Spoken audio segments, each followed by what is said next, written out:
O título do tema é Habilidades para o século XXI, segundo a BNCC. Eu vou pedir que a professora Alice, por uma questão de cavalheirismo, se apresente, por favor. Depois o professor Moisés, né? Sempre respeitando a visita, né? As visitas têm que ser sempre muito bem tratadas, né? Então, eu peço que a professora se apresente, fale um pouquinho dela, e depois o professor, por favor, fale um pouquinho o que quiser, né? Às vezes a gente pede para a pessoa falar, ou não quer falar, fala pouco, tal, mas sempre é a nossa metodologia, né? A gente acha importante. Bom dia, por favor.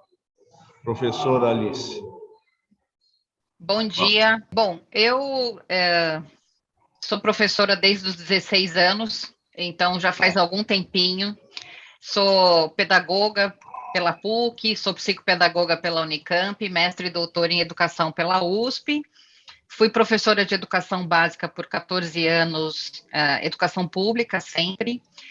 Fui professora de ensino superior e fui gestora de instituição de ensino superior por 15 anos, gestora pública por 8, e a última coisa fui responsável pela Base Nacional de Formação de Professores no MEC em 2018, e discutindo as DCNs de pedagogia. Então, acho que esse é um resumo rápido da Maria Alice. Obrigado. Professor Moisés, por favor. Muito bem. Então, eu sou pedagogo também. Desde 83, eu me interesso por esse campo da tecnologia e encostando no campo da educação e me especializando nisso. Trabalhei já em diversos pontos, né, como localizando, trazendo software de fora para escolas, dando consultoria para escolas. Trabalhei em editoras com a parte de e-learning, quando começou essa parte de ensino à distância. E vão fazer 16 anos, eu estou no Santa Cruz, que é um colégio particular aqui de São Paulo, na coordenação do que a gente chama hoje de Núcleo de Educação Digital, que é essa interface entre a tecnologia, os professores e os alunos. E é um pouco do que a gente vai falar aqui. Estou bem contente, agradeço aí o convite. Estou à disposição aí. Eu só quero lembrá-los, né, que a gente costuma distribuir esse material para todos os sindicatos do país, inclusive públicos, né? Então, no momento, a gente pode não ter muita gente, mas isso é replicado para o país inteiro, né? Então, a professora Alicia está aqui em São Paulo, né? O professor Moisés também está aqui em São Paulo, e eu estou na diretoria do Simpro, né? E fui colocado aqui para apenas mediá-los, né? Então, a gente passa também para o país inteiro, para os colegas do país todo, da rede pública e rede privada, né? E sempre com olhar na cidade de São Paulo, no estado de São Paulo, onde nós estamos, e nós estamos na cidade de São Paulo, e abrindo o país inteiro. Professora Alice, eu quero dizer para a senhora falou que começou a trabalhar aos 16 anos, aqui é o sindicato, a senhora depois traga os documentos, talvez a gente processe a empresa que a senhora trabalhou aí por trabalho infantil. Bom, brincadeira, a gente sabe que muitos de nós começamos muito cedo também, é uma brincadeira Naquela saudável. época não tinha, né? Naquela época não tinha. A senhora é muito registro. A senhora é muito jovem, não diga isso naquela época. Então, eu peço que vocês comecem aí, sempre começar o tema com a senhora aí, para colocar, e o professor Moisés entra, eu vou entrar o mínimo possível, né? Eu não quero que se caracterize por omissão, né? E uma outra coisa, eu vou falar sobre tempo, né?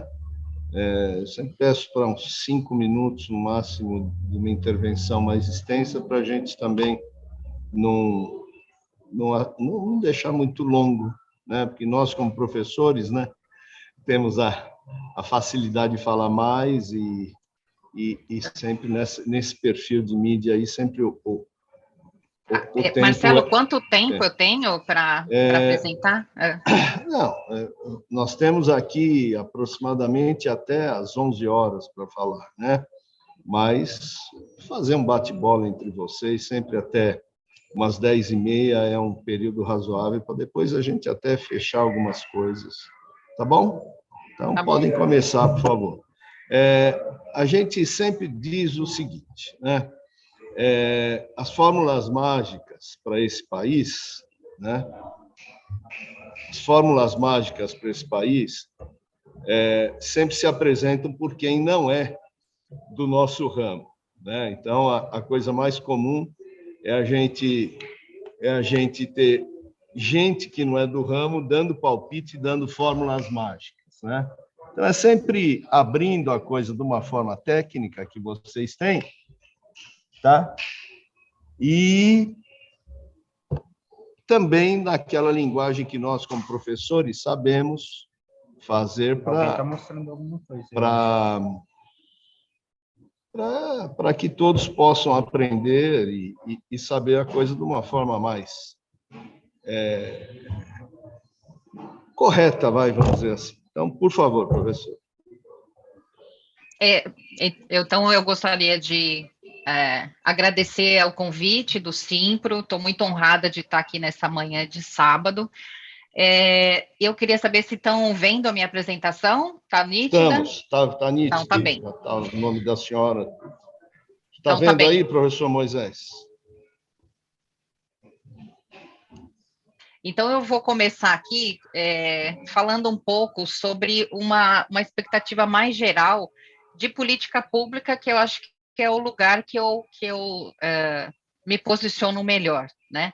Então, a gente vai falar da cultura digital e a BNCC, e o Moisés vai aprofundar mais sobre as habilidades digitais do século XXI, e eu vou falar um pouco mais sobre essa política pública chamada BNCC, né, que é a Base Nacional Comum Curricular, que foi prevista na LDB, que foi prevista no Plano Nacional de Educação e foi aprovada em 2017 para educação infantil e ensino fundamental, e em 2018 para ensino médio, né? E por que BNCC, né? O que a gente vê é que, principalmente durante a pandemia, o que norteou, né, o que deu norte para as redes públicas, principalmente, e as redes privadas, como o currículo a ser desenvolvido durante a pandemia, foi a BNCC, né? E ela é a política mais estável da educação básica que nós temos no país desde muito tempo, né? E é muito importante que um país consensue essa base nacional comum curricular para que, de fato... Marcelo, desculpa, o seu microfone está ligado. É isso daqui? Pode mutar? Só um minutinho. Obrigada. Tá bom. Bom, e aí o que a gente percebe é que o PISA, né, que é a avaliação internacional em que 79 países se submetem, para que essa avaliação possa colocar todos os países mais ou menos na mesma medida, na mesma régua, né, e possa produzir políticas públicas de melhoria de aprendizagem.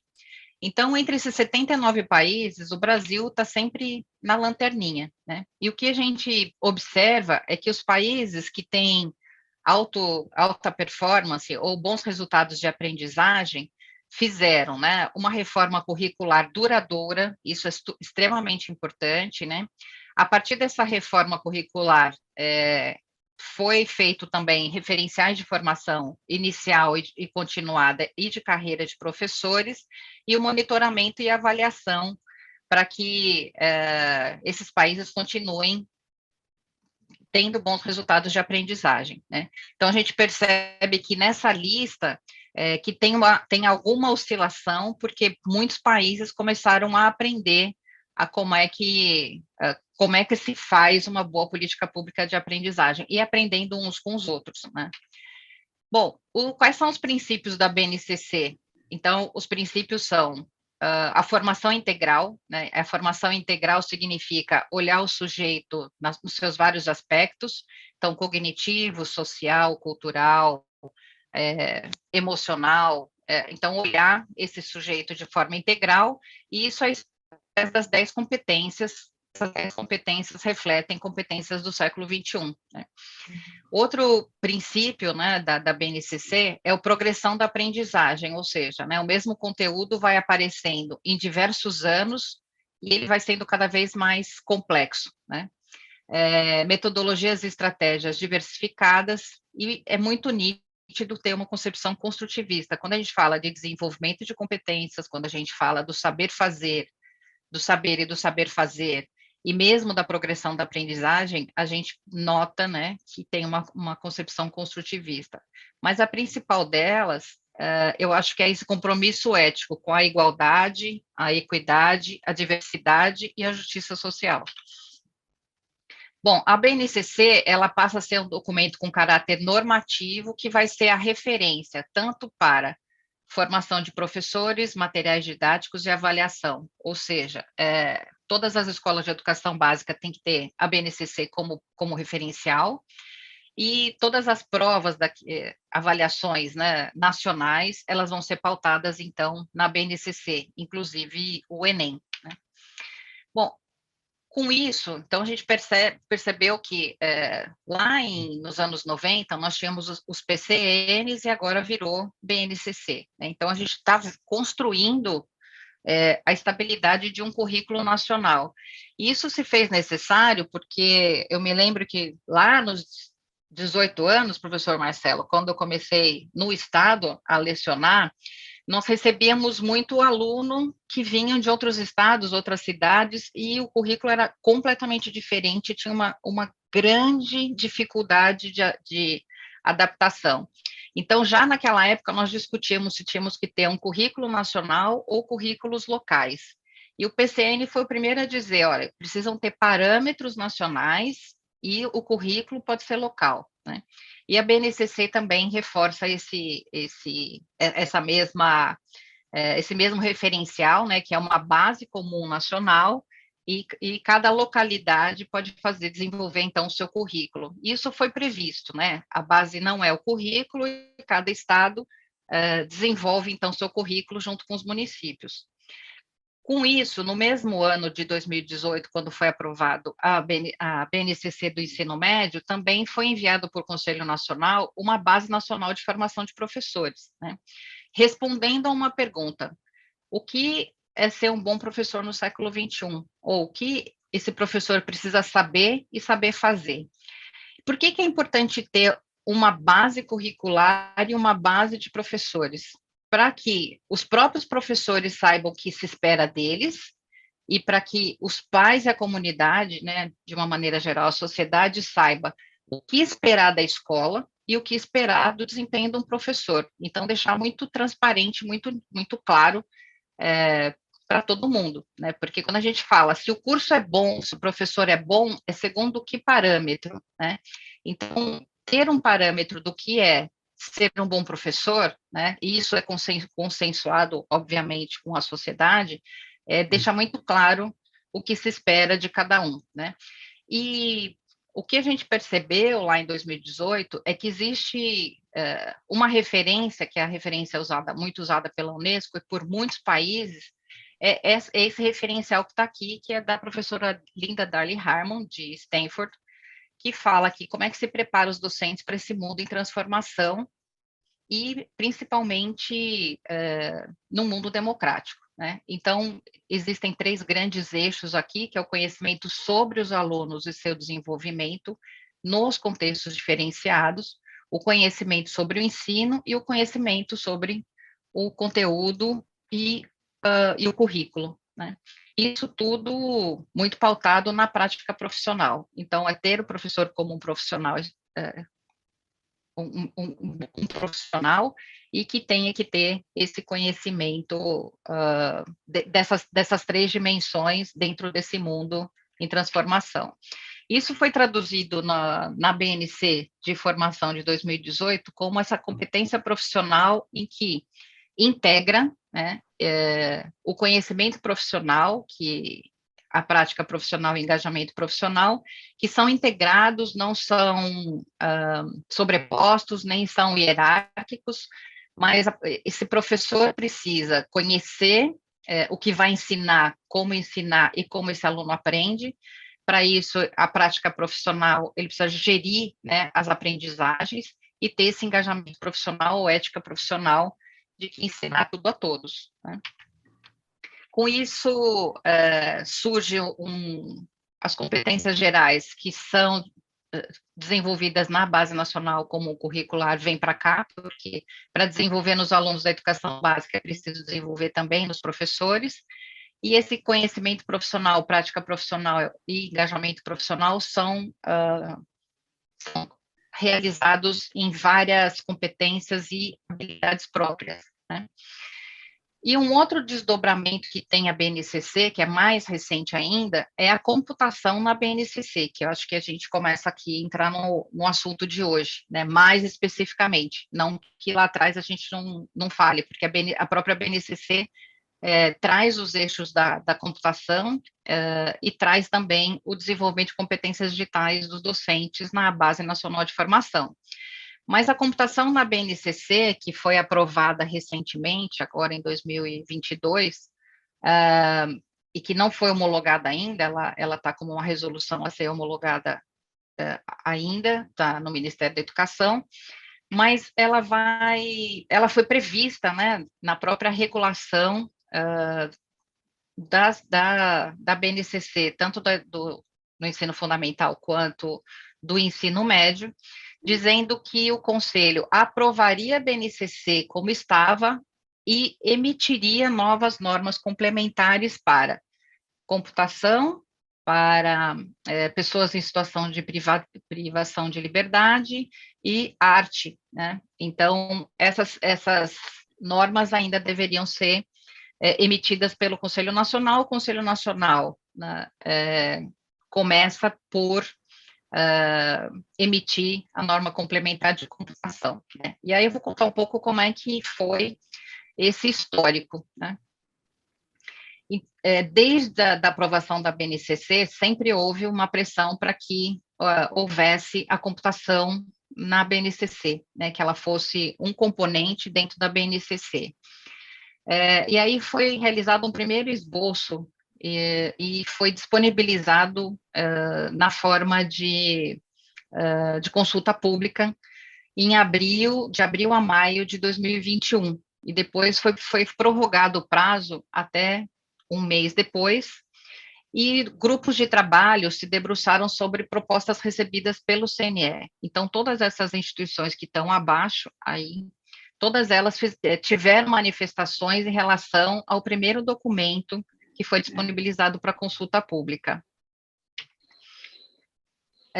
Com essas sugestões de todas essas instituições, então foi composto um novo grupo para discutir e tentar consensuar uma proposta única para a computação na educação básica. Então, essas foram as organizações. Então, além das organizações, vocês vão ver também que na resolução existem pessoas, né, que são pesquisadores de tecnologia, que são escolas de educação básica e várias outras organizações que se juntaram para discutir e elaborar essa nova complementação à BNCC, né? Então, os grupos de trabalho se dividiram em um grupo de trabalho foi pensar especificamente a educação infantil, outro grupo os anos iniciais, outro grupo os anos finais, outro grupo o ensino médio, um outro grupo foi discutir sobre formação inicial e continuada, e aí tinha o grupo de coordenação dos trabalhos, né? A preocupação era ter representantes das 5 regiões do país, então tinha gente do norte, do nordeste, do sul, sudeste, centro-oeste, tinham pesquisadores de universidades, mas também tinham técnicos de secretaria e professores de redes públicas, né, que estavam distribuídos aí nesses grupos. A orientação que foi do próprio relator, né, o professor Ivan Siqueira, que foi o relator dessa matéria. A orientação foi que seguisse o padrão da própria BNCC, então, por isso que eu coloquei inicialmente, né, quais eram os princípios, então, teriam que ser os mesmos princípios, que se mantivesse os 3 eixos que já estão presentes na BNCC, que são pensamento computacional, mundo digital, cultura digital, e que tivessem também o mesmo princípio da progressão de aprendizagem, porque a primeira proposta apresentada, ela não tinha essa progressão de aprendizagem, né, que muitas instituições e pessoas criticaram, e que pudesse ser implementado como disciplina ou transversalmente, de acordo com o que a rede optasse, né. Esses 3 eixos, o pensamento computacional, mundo digital e digital, já estão presentes na BNCC e se aprofundam aqui, né? Então, inclusive, colocando quais são os conteúdos em cada um desses eixos, e que na base aparece essa grande figura aqui, né, que a computação se divide nesses 3 eixos, e o mundo digital, ele está lá na quinta competência geral, né? E pensamento computacional, por exemplo, a gente pode encontrar na matemática, cultura digital e mundo digital, principalmente, vai estar muito na linguagem. Então, ele já está, de alguma maneira, distribuído aí na BNCC, né?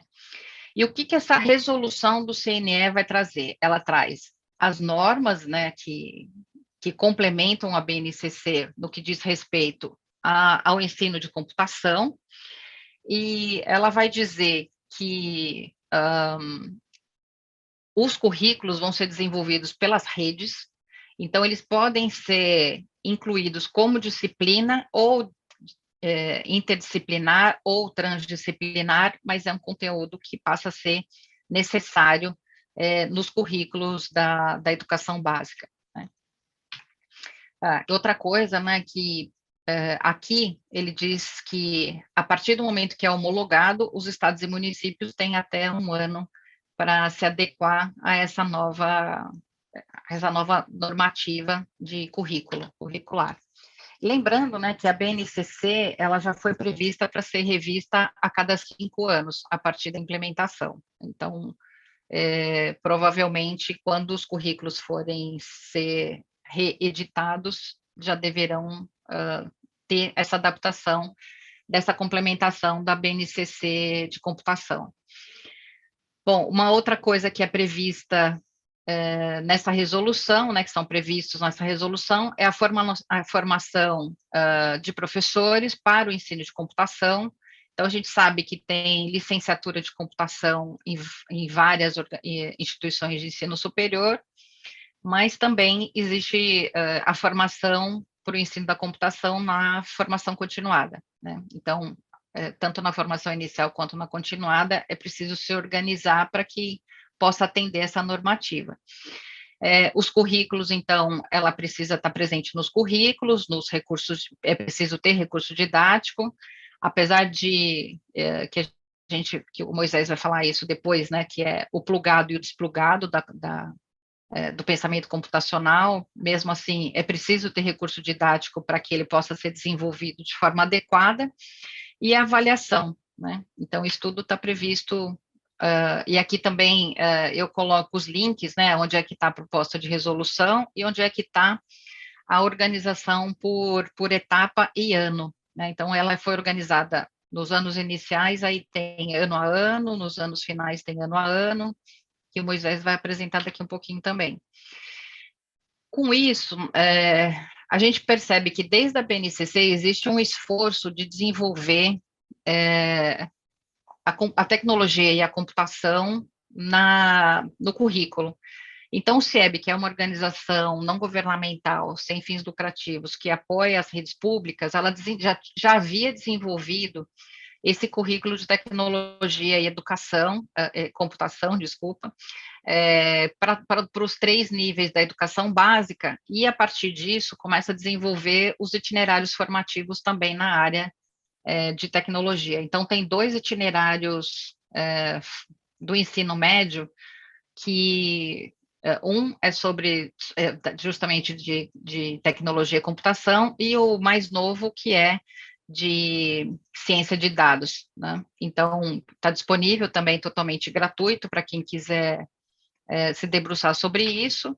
Mas uma outra coisa que eu gostaria de aprofundar aqui não basta estar no currículo se a gente não desenvolve também essas competências necessárias do século XXI nos professores. E aí, com isso também, esse trabalho que o CIEB fez, né, de olhar o que tinha de referencial de formação de professores internacionais, né, ele desenvolve, eu tive a oportunidade de participar da construção desse material, que é essa matriz de competências digitais dos docentes, porque a gente percebe que a maior parte, quando se pensa em formação, principalmente na formação continuada, é a formação em ferramentas específicas, né? E o que a gente está dizendo aqui é que a ferramenta, principalmente a ferramenta digital e tecnológica, ela é muito fugaz, né? Então, ela está sempre sendo substituída. E o que a gente precisa desenvolver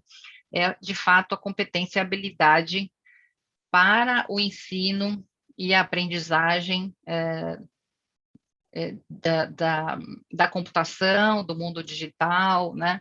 Então, nós chegamos a 3 grandes eixos de desenvolvimento de competência docente, né? Que é o ensino e aprendizagem, dentro dela, a prática pedagógica, avaliação, personalização, curadoria, e por último, né, isso que está em vermelhinho, foi acrescentado recentemente nesse último ano, que é a análise de dados, né? O outro eixo é de cidadania digital, que é o uso responsável da tecnologia, o uso seguro, o uso crítico e a inclusão, né? Então, a tecnologia também para a inclusão, e a mentalidade orientada a dados. E o desenvolvimento profissional, que é o autodesenvolvimento, a autoavaliação, o compartilhamento, a comunicação e o pensamento computacional. Com isso, a gente criou essa matriz de competências digitais, né, que já inclui a ciência de dados aqui para desenvolvimento desse docente. Isso tudo está disponível, tá? É totalmente aberto. E, por último, aqui, o que foi previsto nessa regulação para implementação, e que são extremamente importantes, são justamente aqueles pontos que a gente falou um pouquinho antes, né?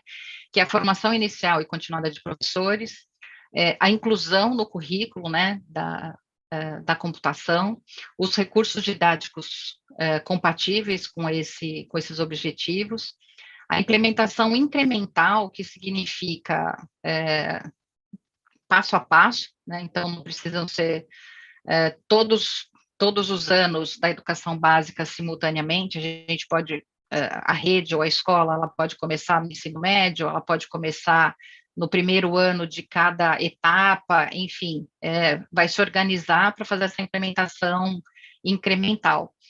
E a gestão desse processo de implementação e avaliação, o que também a gente conseguiu ver nesse grupo, a gente olhou muito material de organizações internacionais e de outros países, e a gente observou, e acho que o Moisés pode complementar nisso, né, que o Moisés, inclusive, participou do grupo e trouxe, né, o currículo de Barcelona como uma referência. Então, nós tínhamos o currículo de Barcelona, da Inglaterra, da Austrália, da Coreia, né, e o que a gente percebe é que em outros países isso já acontece há muito mais tempo, né, às vezes mais de uma década, que a computação ela foi incluída no currículo, ou na forma de disciplina, mas hoje em dia muito mais transversalmente, entre as disciplinas, né, ela passa a ser muito presente nas escolas e com objetivos os quais a tecnologia e a computação possam resolver problemas da sociedade, né? Então, acho que a gente está caminhando para isso e a pandemia, acho que acelera essa necessidade, né? Então, a gente percebe hoje, apesar da gente estar trabalhando, né, Moisés, há mais de 20 anos, Moisés até talvez mais do que eu, nessa junção entre desenvolvimento tecnológico e educação, mas a pandemia ela foi um grande marco na importância que essa tecnologia tem para a continuidade dos estudos, né, e para a participação de uma cidadania mais plena. Então, a gente percebe que quem tem acesso à tecnologia tem uma cidadania mais plena do que quem não tem, né? Então, esse passa a ser também um grande fosso na educação, né, e na sociedade. Então, acho que é isso, eu fico aqui disponível para perguntas e passo a palavra, então, para o Marcelo. É isso, Marcelo?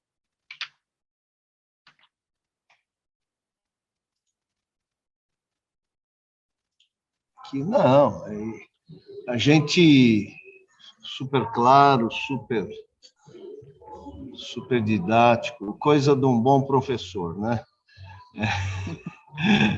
E é importante que vocês já se conheçam e que estejam bem alinhados. E eu também estou em sala de aula, né? Eu estou em sala de aula na rede privada durante o dia e à noite eu estou na rede pública municipal, né? Quer dizer, a gente entende e está dentro dessa realidade.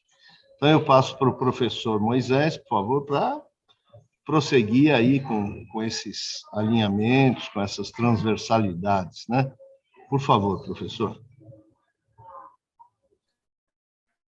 Sim, bom. Deixa eu descer e onde está a minha apresentação aqui?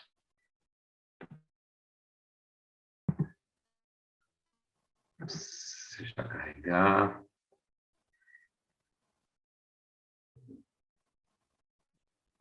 Vocês estão vendo aí a apresentação? Carregando. É o meu... Sim. Agora sim. Tá.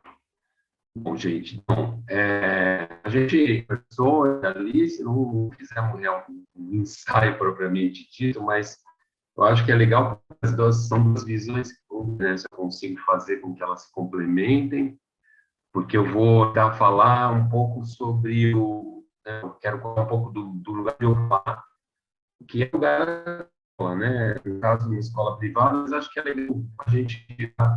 É legal a gente ver... Só um minutinho, professor. Né? Só um minutinho. A voz está um pouquinho distorcida. Será que tem alguma coisinha aí no seu equipamento? Dá uma mexidinha aí, por favor. Não sei. Não. O da professora estava mais claro, o do senhor está dando uma ondulação aí que parece que está assim, dá aquela pequena... A imagem está clara, a voz só que está um pouquinho. Bom, eu vou ficar mutado agora, tá? Mas só isso daí que eu estou passando para o senhor, tá? Eu vou ficar mutado, tá? Mas você volta aqui, se por acaso... Tá. Se por acaso... eu peço para o senhor ficar um pouquinho mais perto do microfone também, tá? Obrigado. Tá? Se por acaso eu não estiver realmente sendo escutado de forma clara, me avise, por favor. Pode entrar, Marcelo. Não, está super claro, está super claro. Só estou pedindo para dar uma... deixa eu ver aí, agora já está bem melhor. Tá bom? Obrigado. Então, eu acho que é legal a gente ter sobrevoo de como as políticas públicas vão nos ajudando, né, a entender onde a gente precisa chegar, onde a gente quer chegar.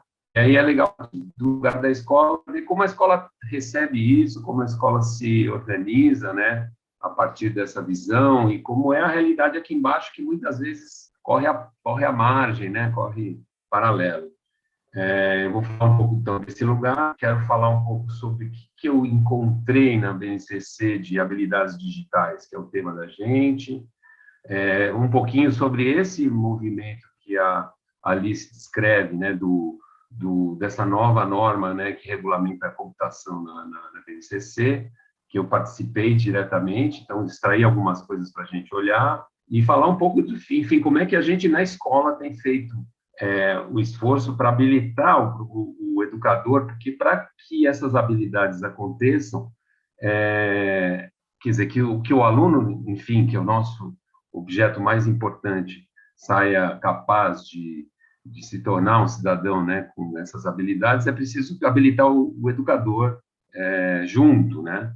Não acho que uma coisa acontece sem a outra, na verdade é um movimento integrado entre professor e aluno aprendendo juntos. Então, vou falar o que a gente tem feito lá. Quero colocar primeiro que essa é um pouco da minha visão de escola, né? É um texto são extratos desse livro Em Defesa da Escola, desse belga, esse educador belga, que eu recomendo bastante a leitura, que fala sobre a escola e a democracia e a defesa da escola nesse tempo tão diferente que a gente vive, né? Dizendo que a escola é um lugar em que a gente retira as crianças do convívio social, né? Do convívio familiar e coloca elas num estado de suspensão onde a gente pode trazer o mundo para elas e permitir que elas façam investigações sobre o mundo, leituras muito próprias sobre o mundo, subvertendo, enfim, muitas das coisas que parecem ser verdades lá fora, de modo que elas percebam que elas podem transformar o mundo. No fundo, eu não estou dizendo que a escola que eu trabalho consegue fazer isso perfeitamente, mas parece ser a visão mais importante. E que a tecnologia, assim como, né, todos os conhecimentos que a gente já produziu, também deve ser olhado desse jeito, né, como algo em transformação, como algo que nos transforma e que pode ser transformado continuamente, né? Muito mais na técnica à disposição, né, da gente, e é algo que a gente construiu, resolver questões e trouxe outras questões. Acho isso importante colocar logo de início para que a gente possa, para ficar mais claro um pouco a fala que eu trago em seguida. Tudo bem até aqui? Vocês estão me ouvindo bem? Então, tá bom. Ok, tá ótimo, professor. Prossiga, está indo bem. A primeira coisa, quer dizer, eu vou trazer um pouco mais de detalhe, apesar da Alice ter falado sobre isso. A número 5 é que especificamente fala das tecnologias digitais. Ela representa um esforço fundamental, né, louvável, né, de organizar uma visão que foi fruto de um trabalho de muita gente, vários grupos que se reuniram por anos para produzir isso, vem lá das PCNs, né, esse esforço contínuo, né, eu acho que a gente avançou, acho que tem um referencial importante, inteligente, uma visão que se bem, né, se bem compreendida, não, é inquestionável que a gente tem que tentar chegar nesse lugar onde a gente não só compreenda, utilize, mas que a gente consiga criar, né? Que a gente consiga produzir conhecimento a partir dessas tecnologias. Acho que esse item 5 fala disso, mas em todos os aspectos, em todos os 10 aí, tem esse protagonismo, né? Eu acho que falta um pouquinho, sempre, para mim, falta essa coisa da investigação. Eu acho que a gente tem um defeito na escola que a gente investiga pouco, de modo geral, a nossa própria prática, né? E então isso não só no campo da tecnologia, mas de modo geral isso nos deixa às vezes um pouco acomodados em verdades que precisam ser sempre provocadas, questionadas. Então talvez o verbo de investigar podia aparecer mais. De qualquer modo, aqui tem um outro aspecto que eu acho importante, que quando eles descrevem as habilidades, né, esses verbos que são usados, né, como aqui no caso, as habilidades expressam as aprendizagens essenciais que devem ser asseguradas. Nesse caso, diferenciar, né, escravidão. O verbo é crítico. A escolha dos verbos provavelmente requereu aí um esforço enorme e determina, né, uma compreensão ativa, né, do que essa habilidade tem que produzir, né. Eu acho que é importante destacar que esse trabalho também foi muito bem feito.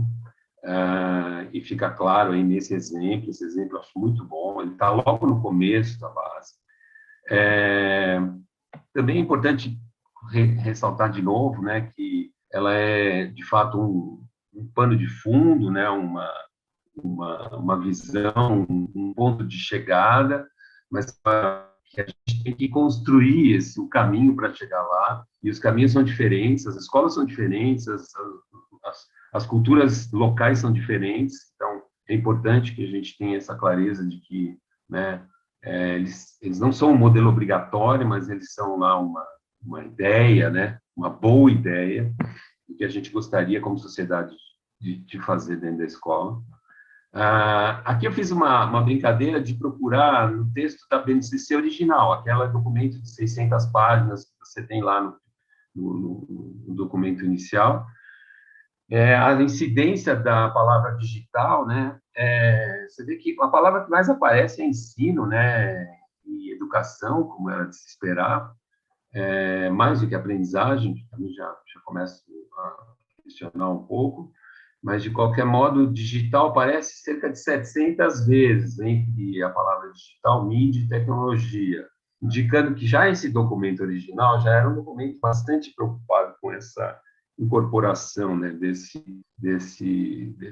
dessa cultura, né, desse saber que atravessa nosso comportamento, nossa comunicação e nossa vida. Tá? Então, eu parti dessa busca dentro do PDF lá para poder encontrar esses elementos aqui que eu destaquei alguns, né? O primeiro bloco que eu trago aqui, que é de língua portuguesa, matemática, geografia e artes, são 4 áreas que eu trouxe, ela mostra uma opção, né, na primeira redação da base, em colocar a tecnologia como uma alternativa, né? Não como uma diretiva, ou seja, não é necessariamente que eu vou usar o suporte digital. Quando for o caso, né, manual ou digital, utilizando material de desenho ou tecnologias digitais, né? Essa forma de redação aparece preponderantemente. A maior parte das habilidades digitais, vamos dizer assim, da base, tem esse recorte. Talvez porque a gente, naquele momento, já imaginava, como ainda é verdade hoje, que as escolas públicas não terão sempre essa condição de oferecer o suporte digital, né? Embora tenhamos avançado, ainda temos muito para fazer para dar um acesso pleno. Eu imagino que esse tenha sido o argumento, a Alice depois pode até complementar, ela esteve mais perto disso. Mas isso, para mim, traz uma dificuldade que coloca o digital como uma perspectiva, como uma opção técnica, como se fosse uma ferramenta, uma alternativa para a atividade que o professor faz, e retira dessa escolha o que eu acho que, não sei o termo que eu costumo usar, que é uma intencionalidade, uma intenção do professor, que ao optar pelo digital, tem que ter clareza do porquê ele faz essa opção, né? Que fica como se fosse, tanto faz um ou outro, ou talvez se você tiver isso, você usa, se não tiver, não usa. Mas para mim é muito mais importante que a gente vai deixando claro para o professor que ao tomar a decisão, assim como quando ele escolhe usar uma questão ou outra numa prova, né, ou escolher um tipo de trabalho para fazer em grupo, ou uma estratégia para usar na dinâmica de sala de aula, muda o contexto, muda o produto, né, muda o processo. Se ele tem intenção, a cada escolha que ele faz, né, de material didático ou de estratégia, tem uma intencionalidade, por que quando escolhe o digital, o suporte, também não teria que ter?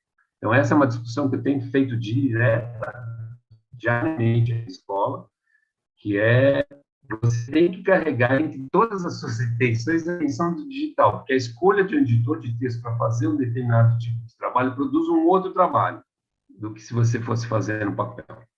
Então, a primeira ressalva que eu faço que embora apareça muito constantemente, o digital apareça em todos né, em todos os campos de conhecimento, ele aparece como uma alternativa, como uma técnica, e isso reduz um pouco o impacto que eu acho que a gente tem que fazer para a formação desse educador. Aqui continua na ciência, né, ainda sempre essa possibilidade de usar o registro digital, né, de ter apoio dos registros digitais. Entendo sempre que, às vezes, não existe o recurso ali à disposição, mas ele deveria vir como, quando você for escolher o digital, então, teria uma outra redação aqui, talvez pudesse ser uma evolução. Tudo que eu estou dizendo, gente, entendam que é algo que eu gostaria também de poder colaborar. E, de algum modo, eu colaborei lá na construção desse documento que a gente vai falar logo em seguida. Aqui na língua portuguesa, a gente começa a perceber já uma transição nessa redação dessas habilidades, que já, quando você está falando em Windows, em propaganda, em mídia, né, em organização de abaixo-assinados e petições online, quando você está falando de games, né, já começa a aparecer uma redação que já, vamos dizer, valoriza essa escolha, porque, de fato, é uma outra linguagem, né? Nós estamos em linguagens, realmente as linguagens é o lugar onde a tecnologia está mais privilegiada. Então, aqui tem uma passagem daquela visão mais técnica de um recurso para uma visão um pouco mais de cultura mesmo, né? Que ao trabalhar com essa mídia, você tem que estudá-la, né? Tem que investigá-la. Enfim. E, finalmente, aqui no ensino médio, né, ainda aí sim o texto das habilidades já permite a gente enxergar aquilo que eu considero como ideal, né, que é você explorar as tecnologias para compreender os seus princípios, né, os seus impactos, né, a sua não neutralidade, as razões pelas quais elas foram desenvolvidas desse modo, ou são usadas desse modo. Aí elas se tornam objetos de investigação, objetos de estudo. Na verdade, minha grande batalha mesmo é para que a gente coloque a tecnologia como um objeto de estudo na escola. Como tudo na escola deveria ser objeto de estudo, mas, enfim, não é algo que está dado e que eu vou usar na medida que aparece, ou que eu tenho que simplificar alguma coisa.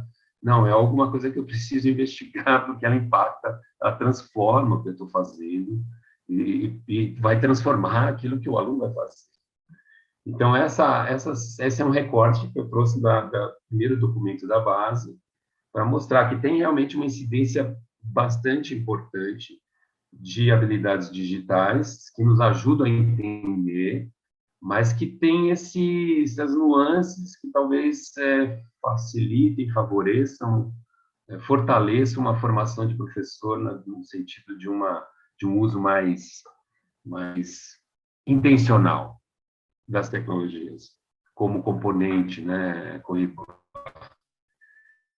Esse documento que eu participei, e talvez por ter participado eu posso talvez fazer uma análise crítica da construção dele. Eu acho, de novo, foi um avanço, é louvável que a gente tenha conseguido juntar um grupo tão importante como aconteceu, que o Conselho Nacional se debruçou sobre isso e produziu esse exercício que complementa o documento original da base.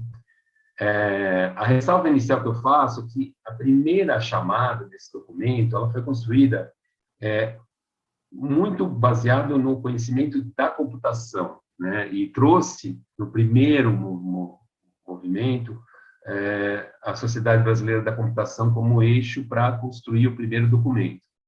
Esse documento que está agora publicado, ele é objeto de uma revisão, que eu acho que foi importante que a sociedade civil, né, essas organizações que a Alice trouxe, elas se manifestaram, conseguiram esse tempo para essa revisão e puderam fazer essa revisão, e isso também já é objeto dessa revisão, é um produto dessa revisão. Então, já tem uma suavização, porque vocês vão ver, vocês vão entender por que eu estou falando isso. Por exemplo, isso aqui são os 3 eixos da base, pensamento computacional, mundo e cultura digital. Esse aqui é o pensamento computacional, escrito para os alunos de primeiro ano, Fundamental 1. Então, tem um objeto de conhecimento que é a conceituação de algoritmo. Assim, quando você olha, de modo geral, a terceira habilidade é organizar, criar sequências de passos em meios físicos ou digitais, relacionando essas sequências à palavra algoritmos. Vamos imaginar uma criança de 6, 7 anos, né? Mas antes disso, vamos ter um professor que está com 7 anos, no primeiro ano. Como é que ele realiza isso? Como é que entende essa palavra algoritmo, né? O que é, então, aqui tem uma dicotomia, né, um paradoxo. Eu acho essa formulação técnica demais para essa altura, para essa etapa, mas o documento vai além, né? O documento tem ações e exemplos, né, de como você pode produzir atividades que permitam deem clareza ao professor de como ele agora eu recebi uma aviso que a minha internet está instável. Espero que eu siga sendo escutado por todos. Como é que ele falou, né? Como é que ele cria exemplos, né? Então, o documento é interessante porque ele vai além, né, da habilidade e ele traz essas duas dimensões, né? Explica que o objetivo é que ele compreenda o conceito de informação, que pode ser descrita de várias formas, estou falando desse último aí, que é o do algoritmo, e que essa descrição das etapas, né, pode ser armazenada e transmitida, dá um exemplo de como você pode fazer uma atividade de tipo algoritmo, transmitindo uma palavra por telefone sem fio. Vocês vão ver que tem muitos exemplos que transformam aquilo que parece abstrato técnico numa situação possível.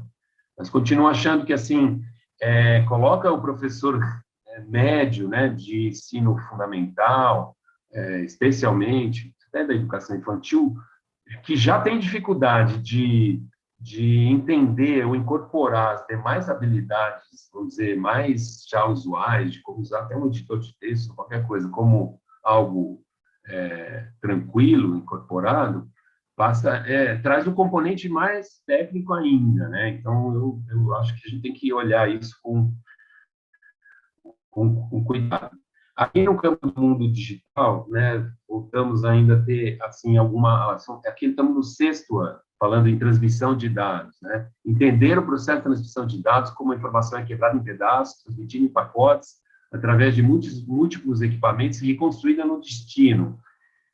Não é um conceito simples de você compreender isso, né?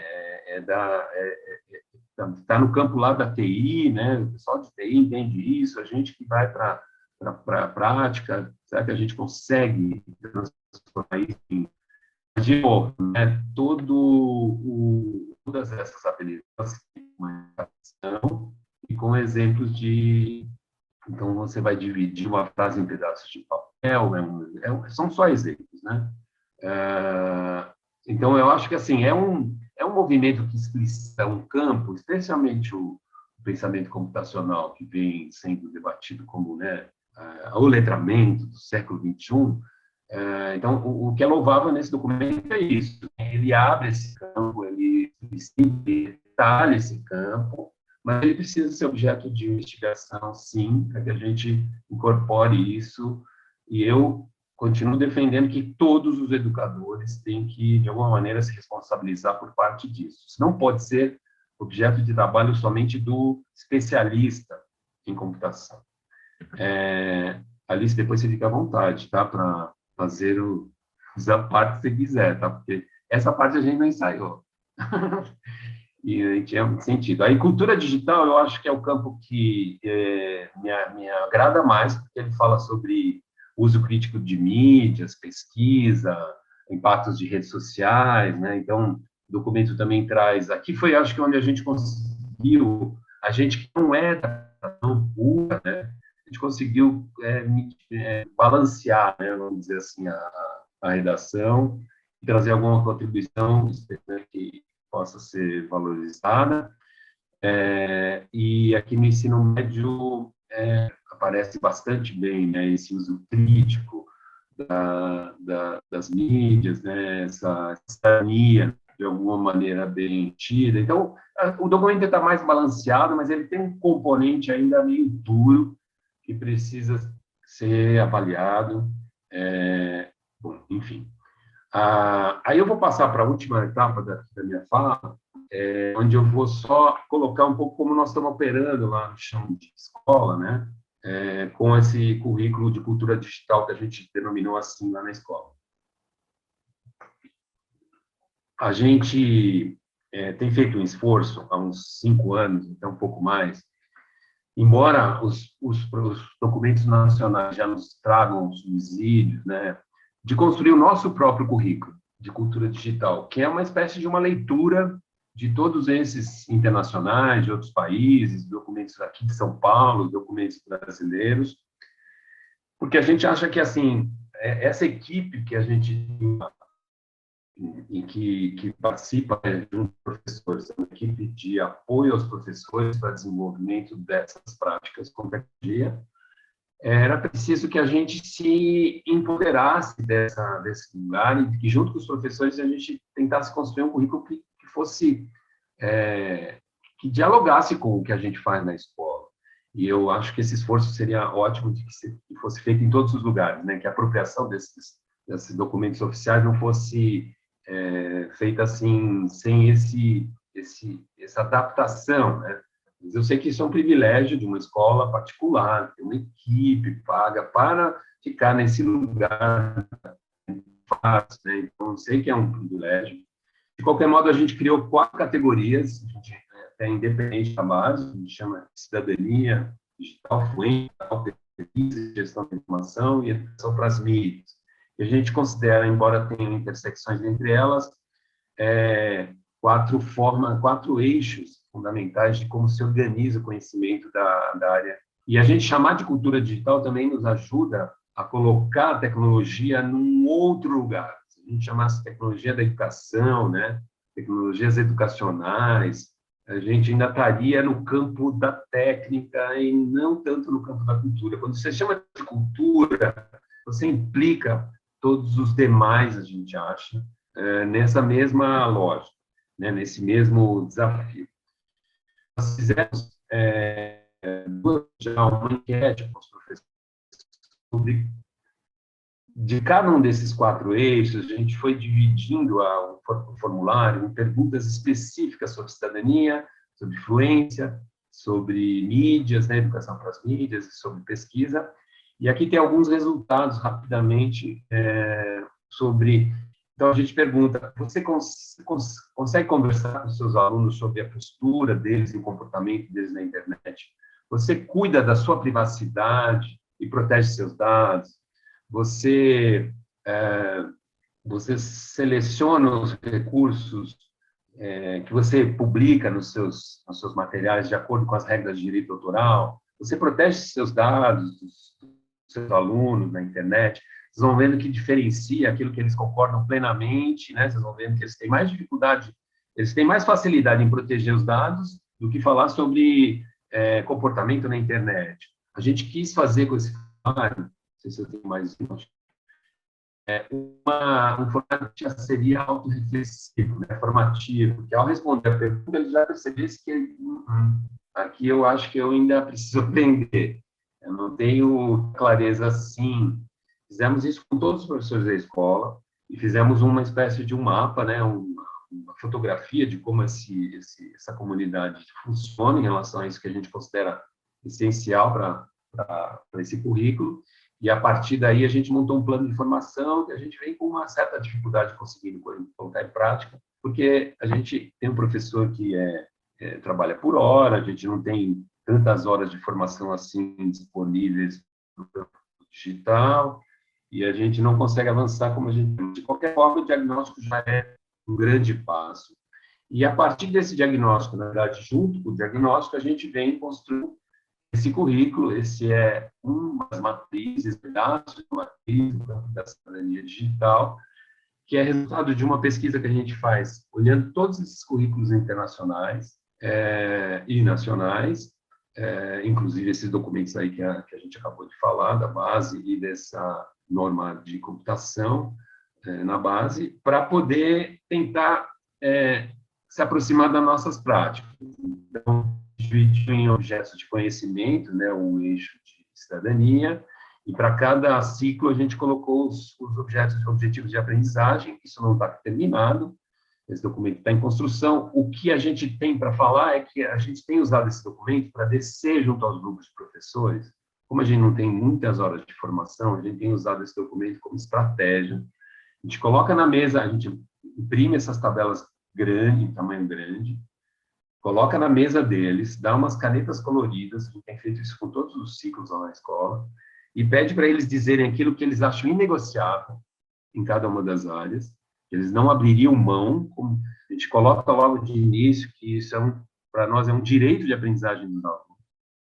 E eles têm que colocar em cor aquilo que eles acham inegociável, aquilo que eles acham que eles já fazem, que eles são capazes de fazer por conta própria, sem apoio de um grupo técnico, aquilo que eles acham que está fora da ordem, né, que talvez seja muito cedo, muito tarde, e a partir dessa leitura deles, a gente vai compondo o documento, vai melhorando o documento, que tem que ser construído junto com eles, e estamos esperando agora, no final do ano, publicá-lo pela primeira vez.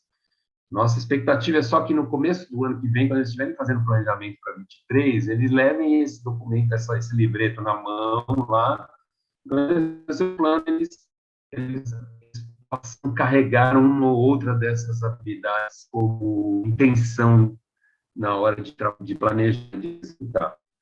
Nós decidimos na escola não colocar a tecnologia como uma disciplina, né? Então, é importante, isso é importante, assim, obviamente que a gente tem resultados, isso traz consequências, porque como isso está em construção, eu não consigo garantir que nas parcerias que eu tenho com todos os professores, tudo isso seja executado. Então, tem coisas que funcionam, outras que não, tem alunos que saem com um pouco mais ou com um pouco menos de habilidades, vamos dizer assim, desenvolvidas, mas a gente acha que a médio prazo é saudável porque coloca toda a comunidade discutindo e tentando incorporar isso como responsabilidade coletiva.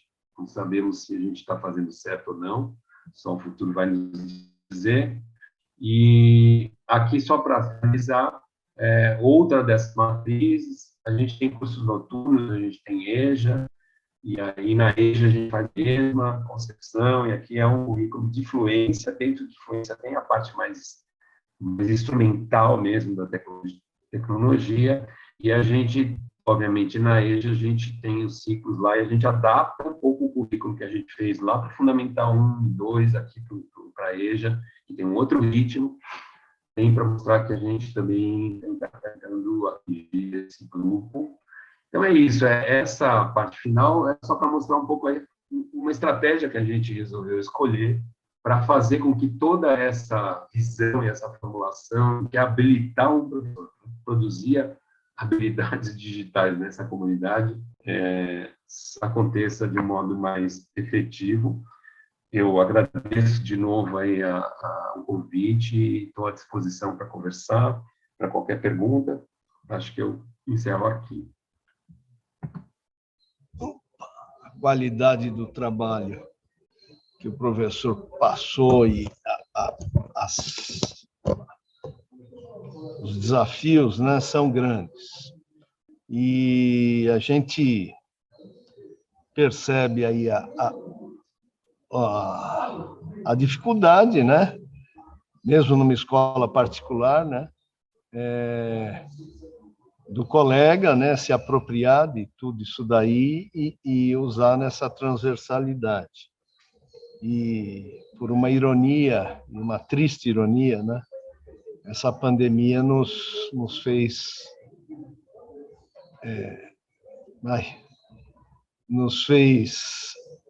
chegar ao adornamento, né, dessa tecnologia para a gente se apropriar e trabalhar mais, né? Aí o colega falou sobre o EJA, né, no noturno, né, que é um grande desafio, né? E aí eu imagino que seja um trabalho de inclusão social, é isso, professor? É isso, né? Aí já é como nós somos uma escola filantrópica, né, uma comunidade baseada, uma mantenedora religiosa, a gente tem uma responsabilidade de investimento em bolsas, né, e aí já foi uma decisão lá atrás, faz 40 anos que a gente tem, era supletivo, e continua até hoje, é gratuito à noite, a gente tem 600 alunos, tem o ensino técnico e a EJA. E ela é sempre um exercício interessante que a gente procura convidar os professores do dia para trabalharem à noite, que é um exercício pedagógico que é formativo para todos, nesse sentido. Eu tenho uma pergunta, né, que me foi formulada aqui pela diretoria do sindicato, né? Acho que agora eu vou pedir para a professora Alice, se ela se sentir confortável, para nos ajudar nessa questão, né? Até que ponto, né, as administrações, aí seria mais no geral para o nosso país, visto que a gente tem aproximadamente, a senhora me corrija se esse número estiver errado, hein? O professor Moisés também me corrija, né? Nós temos hoje perto de 12% na educação básica, na educação básica privada, e o restante na pública. Tá? Então, a senhora que trabalha mais com políticas públicas, tem uma visão mais geral do nosso país, né? Como é que a senhora vê os desafios da implementação até do setor de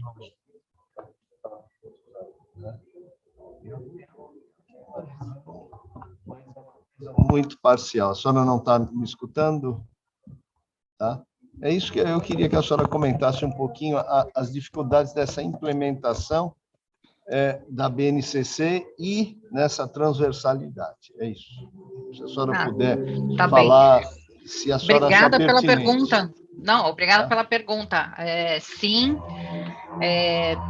eu acho que o desafio é gigantesco, assim como foi da própria implementação da BNCC, né?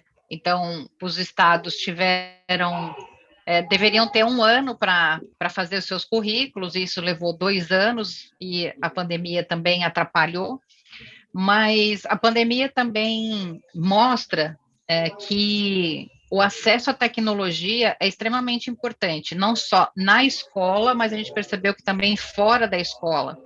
Só que a política pública de educação, ela só atinge a própria escola. Então, a escola, ela poderia ter sido um hub, né, de tecnologia e de acesso à tecnologia durante esse período, e a própria escola também não tinha os equipamentos necessários para que pudesse fazer isso. E o Moisés também pode comentar, as escolas privadas, mesmo as escolas consideradas de alto padrão, que são aqui na cidade de São Paulo, que é uma bolha brasileira, né, também tiveram dificuldade de acesso. Várias escolas emprestaram equipamentos para os estudantes que não tinham equipamentos em casa, né, pelo menos não tinham individuais. Na escola pública, a gente vê em todas os jornais, as notícias, e eu não sei se vocês sabem, mas hoje, né, mais de 100 municípios ainda não voltaram às aulas, né, no nosso país. Então, isso é gritante, né, é um problema, antes ainda da tecnologia, a gente tem um problema que é a volta às aulas, que ainda não se concretizou no nosso país, né, então é um problema gravíssimo. E por isso que essa BNCC, e o que o Moisés mostrou há pouco, mais no detalhe, é uma preocupação também que foi tida pelo CNE, né, na pessoa do conselheiro Ivan Siqueira, que é o pensamento computacional, ele pode ser feito com equipamento ou sem ele, né? Por isso que a gente fala da tecnologia plugada e desplugada. Então, muitas atividades que estão ali, principalmente nos anos mais tenros, né, que é a educação infantil e os anos iniciais, muitas atividades ali são sem uso de equipamento, porque a gente sabe da dificuldade que as redes têm de ter equipamentos disponíveis, principalmente disponível para todos os alunos, né? Então, sim, a gente sabe que é um grande desafio, mas a gente também sabe que existem recursos e esses recursos precisam ser usados de forma adequada na gestão pública, né?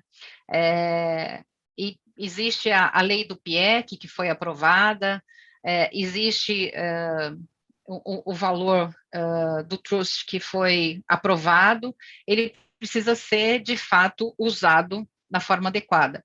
Se esse recurso for usado de forma adequada, é possível que, pelo menos na escola, todas as 186 mil escolas do país possam ser equipadas minimamente para que aqueles alunos possam usar ao menos dentro da escola, né? Então, e tem organizações hoje, por exemplo, a MetaEdu, ela está olhando a conectividade de escola por escola, porque cada provedora de internet, ela tem a obrigação de iluminar as escolas públicas nas quais ela tem rede, né, naquela cidade, naquela localidade.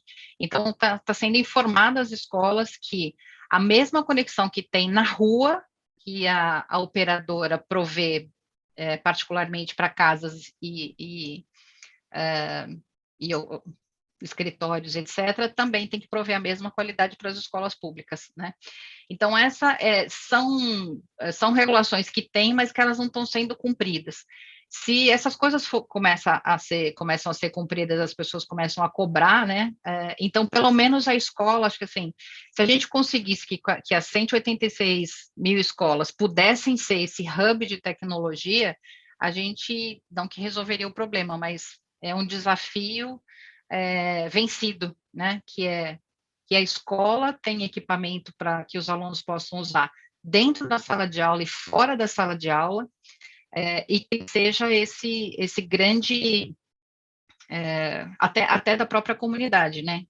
Que ela possa ter esse acesso à tecnologia mais disponível. E aí acho que um outro passo, mas mais para frente, como outros países fizeram com muito mais facilidade do que nós durante a pandemia, porque isso aconteceu em todos os países, né? O que aconteceu?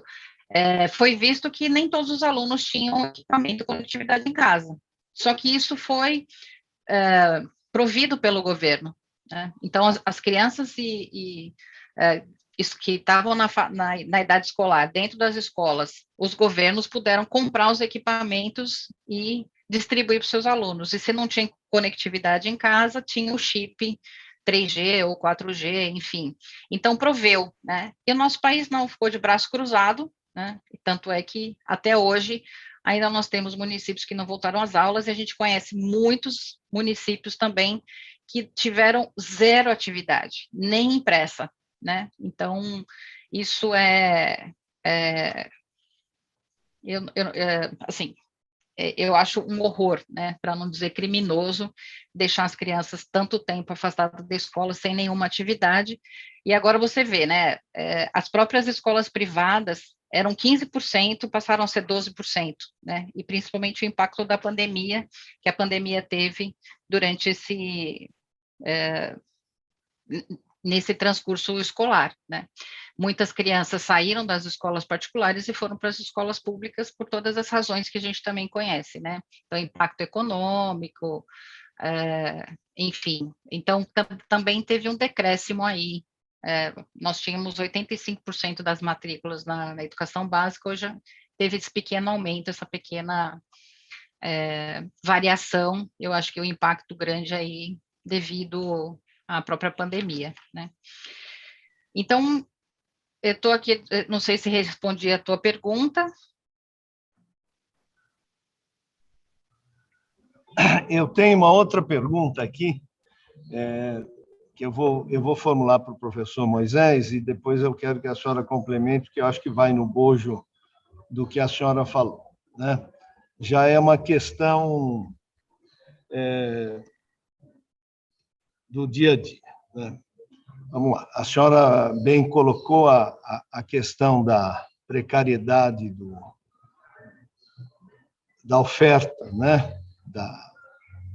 Dos equipamentos e até mostrou que tem escola que nem voltou, né? Agora, num cenário mais, não diria otimista, mas melhor, vai. Eu vou formular para o professor Moisés, depois eu quero que a senhora, se puder, complemente. Partindo do pressuposto que os nossos jovens, tá, inclusive de camadas sociais mais modestas, de classes sociais mais baixas, sejamos claros, né, já dominam a tecnologia, né, já sabem mexer com o celular com as duas mãos, né?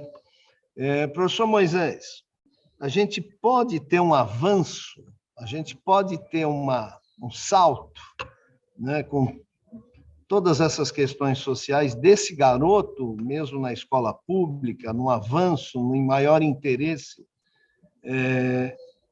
ter uma escola mais interessante para ele. Essa escola pública pode ter um salto, tá?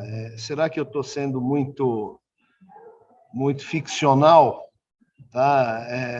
Vamos partir do pressuposto. Os equipamentos chegaram nas escolas, tá? A rede está funcionando bem, o garoto tem um tablet da escola, eles têm um celular mais simples em casa, mas e tem uma série de recursos. Esse garoto, ele já sabe mexer, ele tem velocidade, ele pode se sentir mais atraído para o ensino, como diria Gramsci, uma educação formal que o leve às classes dominantes, desculpe essa expressão, né? Eu não quero ter uma visão classista, mas essa educação formal que o Gramsci dizia que as camadas subalternas deveriam se apropriar, tá? Não quero ser tão teórico, tá? Será que o senhor vê alguma luz nesse túnel, por favor? É uma pergunta. É uma pergunta auspiciosa, assim, para usar um termo. Bom, uma primeira fase, assim, eu acredito, eu sigo acreditando, acho que quando a gente trabalha em educação, a gente tem que ter, né, essa esperança sempre de que é possível transformar. Eu tenho uma experiência com trabalho com comunidades mais, a gente chama negligenciadas, vulneráveis. Eu acho que o gap tecnológico, o lugar onde o gap cultural é menos intenso entre as crianças oriundas da escola pública e da privada, assim, de alta qualidade, o digital é um dos campos onde esse gap é menor. Esses meninos e meninas estão submetidos à mesma lógica de comunicação, né, de informação, e de comportamento que os meninos aqui da Zona Oeste, né, no Santa Cruz, estão submetidos. Então, quando você os coloca nesse desafio de pensar sobre a tecnologia, de criar com tecnologia, você percebe que o buraco é bem menor. E isso eu acho que isso, sim, é um alento, né? Porque, de fato, a gente poderia alavancar e emancipá-los, né? Pelo menos parcialmente, a partir daí. A questão, para mim, aí a segunda face da resposta, Marcelo, é que não é a questão só da tecnologia. De novo, eu volto para a palavra investigação. Eu acho, e eu vou falar disso, que assim, eu não tenho uma escola, eu não estou trabalhando numa escola que tem investigação, investiga suas práticas. Eu estou falando do que eu acredito e que a gente luta lá para fazer. A gente tem muito para fazer, mas, assim, quando o professor passa a investigar o que ele faz e o que o outro que está do outro lado, o aluno, faz, né, e como isso conversa e dialoga, essa escola se torna mais representativa, mais capaz de acolher a lógica de funcionamento desses alunos e alunas, né? E independente só no campo do digital. E aí ela pode ser, de fato, uma escola que produza mais impacto. E o impacto que eu quero dizer é isso, né? Tirar a gente desse lugar onde a gente, de alguma maneira, está fadado a estar pelo fato de ter nascido aqui ou ali, né? De ter essa capacidade, essa condição social aqui, um ou dois. Então, eu não acho que é só uma questão de se apropriar do digital, eu acho que é se apropriar da cultura do jovem, trazer essa cultura para cima da mesa, transformar isso em objeto de estudo coletivo, investigar mais, se comprometer mais, e aí eu acho que tanto a particular quanto a... Porque não adianta só que os meninos têm um grande domínio e pouca compreensão, e pouca consciência, e pouca crítica sobre a maneira como eles utilizam e tal. Então, também é um campo que, embora o gap seja menor, é preciso que eles tenham mais capacidade de entender a indústria na qual eles estão, né, profundamente metidos.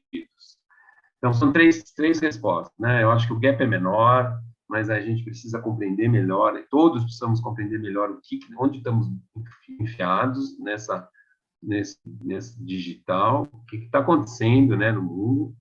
E eu acho que o problema da escola não é só se apropriar do digital para se transformar numa escola mais interessante. Ela precisa, de fato, investigar como o mundo funciona e trazer esse mundo para cima da mesa e abri-lo e tal. E isso é difícil de fazer, mas, enfim, eu acredito, sim. Não sei se eu respondo, só coloco um monte de sonho na mesa. Vamos lá, Alice, fala aí. O que você acha? Bom, eu acho que assim, essa camada popular, ela tem acesso à tecnologia através do celular, né? Então, hoje no Brasil a gente tem mais celular do que gente. Mas existe uma desigualdade social gigantesca. Por quê? Porque mesmo na cidade de São Paulo, apesar de ser uma bolha nacional, nós temos na cidade de São Paulo, por exemplo, famílias que têm um celular, né? Ou então é o celular do pai ou da mãe, e que quando o pai e a mãe saem para trabalhar, as crianças não têm acesso à internet em casa, né? Então, existe uma desigualdade muito grande. Uma outra coisa, estava conversando com um professor do norte do Pará. Normalmente, sem pandemia, eles têm aula no máximo 8 meses no ano, por causa das enchentes, né? E para ele pegar um sinal de celular, ele tem que subir na árvore. Então, é um professor que vai lá, sobe na árvore, desce coisas, volta para dar aula de alguma coisa de tecnologia.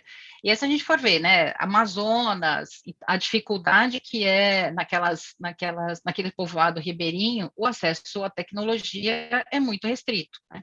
Então, quando a gente fala de cidadania plena, a gente fala que não é possível cidadania plena numa sociedade da informação, como o Castro já disse lá atrás. A sociedade da informação, para você ser incluído, você precisa desse acesso à tecnologia, né? Então, você torna cada vez mais desigual as condições de cidadania plena desses sujeitos, né?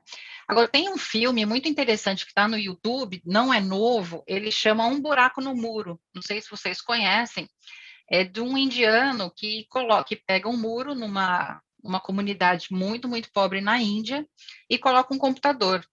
E as crianças no começo ficam loucas com aquela coisa, né? Com aquele computador no muro, mas com esse acesso, né, que é um computador no muro para uma comunidade inteira de crianças, como isso muda a perspectiva e a vida dessas crianças. Então, de fato, né, faz muita diferença hoje, né, na sociedade da informação. Quando a gente fala sociedade da informação, é a informação da informática, mas é a informação do conhecimento, né? Então, sem esse acesso, a desigualdade só aumenta, né? Então, o jovem que tem acesso, ele pode ter um gap menor, mas o jovem que não tem acesso tem um gap muito maior. Acho que a Melina quer fazer uma pergunta. Isso. Melina, você pode abrir teu microfone e fazer a pergunta, por favor? Vocês me escutam? Sim. Bom, adorei a discussão dessa manhã. Ela vem muito ao encontro daquilo que eu acredito como educadora. Eu trabalho com tecnologias educacionais, sou professora de tecnologias educacionais onde eu trabalho, numa escola particular aqui de São Paulo.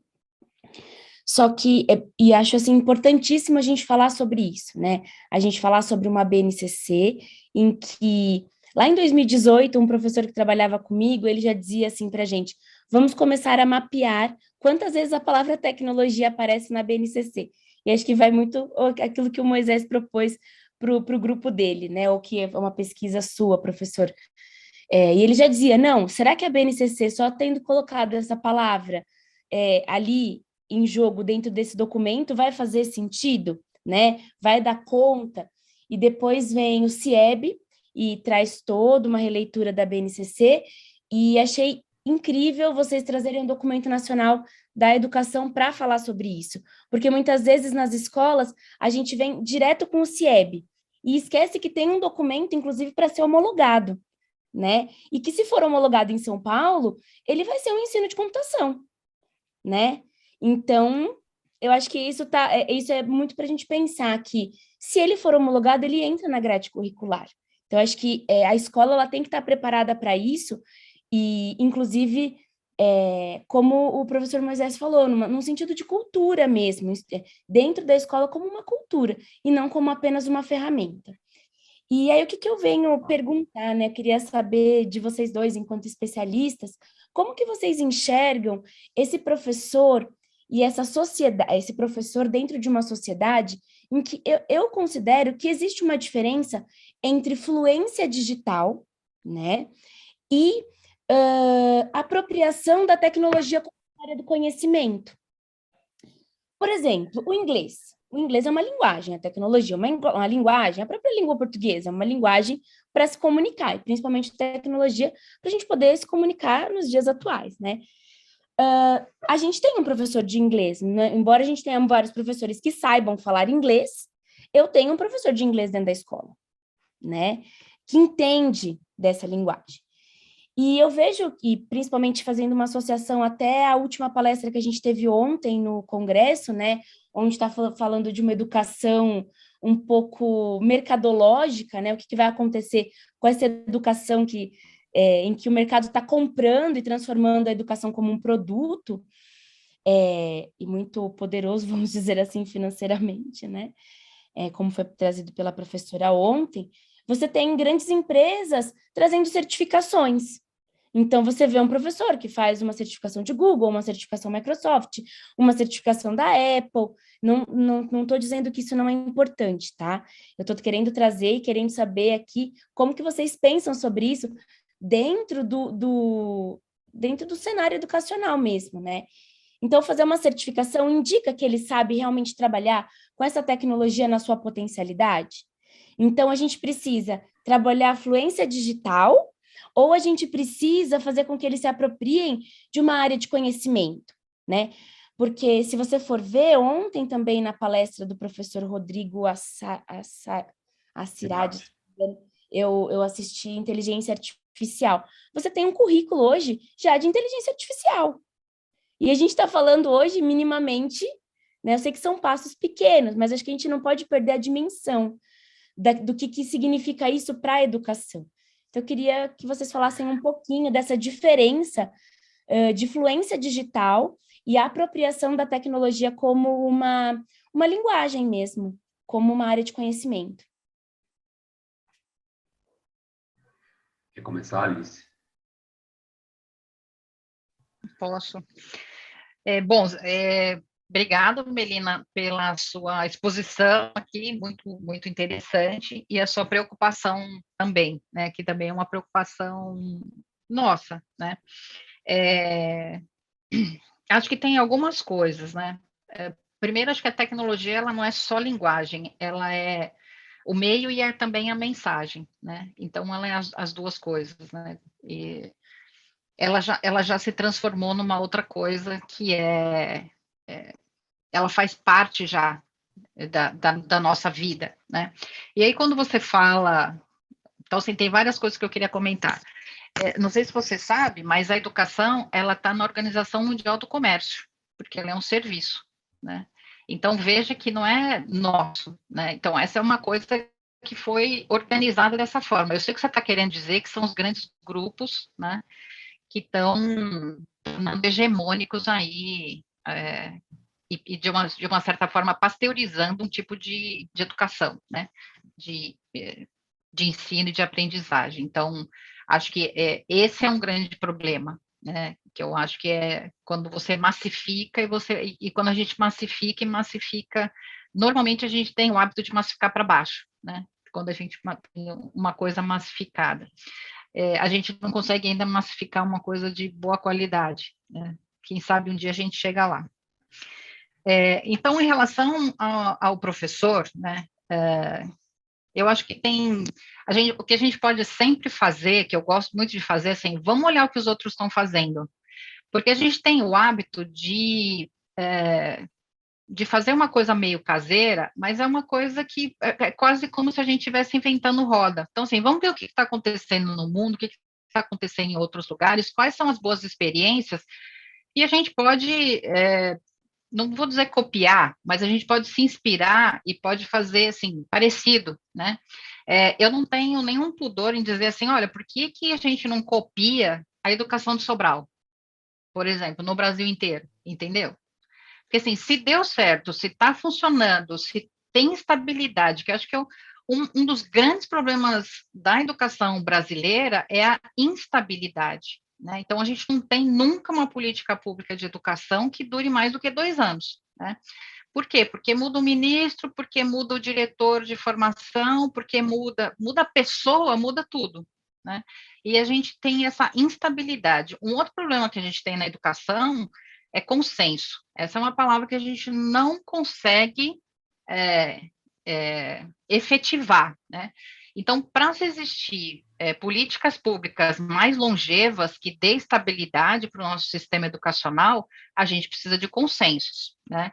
Então, a gente é muito passional na educação e de uma certa maneira, de uma certa forma, a gente começou a se polarizar muito, né? Então, ideologicamente, então são correntes muito diferentes e que não sentam para conversar. Mas eu duvido que não tenha um núcleo comum na educação, né, que a gente não possa entrar em consenso e dizer, olha, vamos fazer pelo menos 10 anos disso, né? Porque assim, é isso que também muda em Sobral, né? Porque existe uma estabilidade de pelo menos uma década. Agora, se a cada 2 anos, então, assim, no estado de São Paulo, vocês sabem disso, né? No estado de São Paulo, cada vez que muda a gestão, mesmo sendo o mesmo partido, mesmo sendo tem grandes variações de política pública. A gente tem uma instabilidade gigantesca. E aí, o que está acontecendo nos nossos resultados de aprendizagem, né? A gente não... Se a gente comparar a gente com a gente mesmo, né? Então, se vamos olhar o IDEB de anos anteriores, vamos olhar a Saresp dos anos anteriores, a gente não avança. Então, assim, todas as metas que eram para 2030, que é de amanhã, a gente não está nem no meio do caminho, né? O PNE para 2024, então tem várias metas que a gente não consegue cumprir, né? Esse eu acho que é um grande problema que eu acho que, assim, Marcelo, agora eu vou falar para você, como sindicato, né, e como representante aí, eu acho que precisa ter um movimento de continuidade na educação, por mais que seja, assim, alguns consensos mínimos, né, para que a gente tenha um pouco de estabilidade nesse país, porque desse jeito é um desgaste, a gente fala que a gente enxuga gelo, né? É um desgaste muito grande, é um gasto público muito grande, é um desgaste né, de pessoal e político muito grande, né? Agora, aí quando eu falo que a gente olha e outras experiências, né? Então, quando a gente fala dos professores, vamos olhar o que está sendo feito fora, né? O que será que se faz, sei lá, nos países de bons resultados? O que acontece na Finlândia? Aí vão dizer, mas o Brasil não se compara à Finlândia, o Brasil não se compara ao Chile, o Brasil não se compara à Austrália, o Brasil não se compara a nada, né? Então, assim, mesmo comparando ele com ele mesmo, assim, vamos ver se tem experiências no Brasil que deram certo, como é que funcionam. Existem, né? Existem várias experiências que podem ser copiadas até, né? Mas o que eu queria dizer na Europa tem o Digicomp Edu, né, que foi um documento que foi criado justamente para... Ele era o Digicomp, né, que era a digitalização da cidadania europeia, né? Então, todos os cidadãos tem um documento oficial da Comunidade Europeia para isso, e depois desdobrou em Digicomp Edu, que é o desenvolvimento de competências digitais dos professores. Eles criaram uma prova de avaliação, tem traduzido em português, porque Portugal fez essa tradução para o português, aplicou isso nos professores e criou 3 níveis de desenvolvimento de competências digitais, né? O 1, o 2 e o 3. Apesar de serem 6 níveis, eles foram agrupados em 3 níveis, né? A cada 2 níveis dessa matriz que foi criada lá. E com isso ele cria a formação mais personalizada, porque também essa é uma outra coisa que a gente falta no Brasil, né? Então, assim, quando vai fazer formação, põe todo mundo na mesma sala, todo mundo no mesmo nível, todo mundo na... Não, então lá eles fizeram essa avaliação, né? E no Brasil a gente tem também no CIEB a autoavaliação de competências digitais docentes, que teve uma leitura do Digicomp Edu também, mas é um pouco diferente, mas, enfim, qualquer ferramenta que você queira, o Moisés criou uma na escola dele, então, assim, você cria, né, os níveis, você cria as expectativas e você consegue personalizar um pouco mais essa formação e que tipo de competências digitais esse professor precisa ter, e toda vez que a gente fala assim, ele precisa ter segundo o quê, né, então, segundo um padrão, Digicomp Edu é um padrão, o IST tem outro padrão, enfim, e por isso que a gente fala assim, a gente compara, né, com esse tipo de padrão, ou de referência, ou de coisas que a gente quer alcançar. Então, por exemplo, na escola que Moisés atua, ele pode ter um objetivo, né, que é atingir, que todos os professores tenham um nível de cultura digital X. Então, ele vai ter desníveis entre esses professores, e como é que ele faz para fazer a formação desses professores, né? E quando a gente está falando de rede, a mesma coisa. Então, a gente também põe um objetivo, porque, assim, qual é o objetivo? Acho que falta muito na gente, assim, fazer formação para quê, né? Eu quero atingir o quê com essa formação? Porque, assim, formação todo mundo faz, todas as redes fazem, todas as redes gastam uns tubos de dinheiro, mas a minha pergunta é, para atingir o quê? Para sair da onde para onde? Para aplicar como, né? Então, a gente fica fazendo formação, né, e fica enxugando gelo, porque, assim, o impacto, que é o impacto da aprendizagem, a gente vê muito pouco.